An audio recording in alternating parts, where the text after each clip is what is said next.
ብላችሁ እግዚአብሔርን አመስግኑ።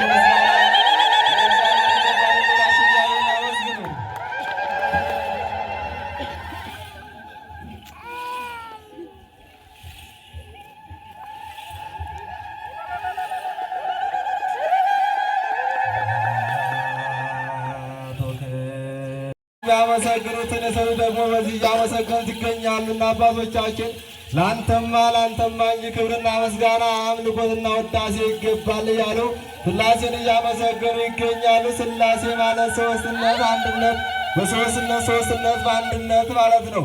በአንድነቱ በሦስትነቱ የሚመሰገን እግዚአብሔርን እያመሰገኑ ይገኛሉ።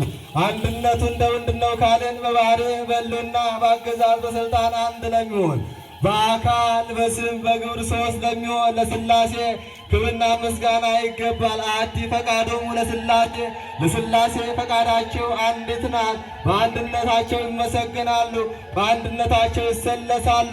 ለሥላሴማ ክብርና ምስጋና ይገባል እያሉ አባቶቻችን እግዚአብሔርን እያመሰገኑ ይገኛሉ። እልል ብላችሁ እግዚአብሔርን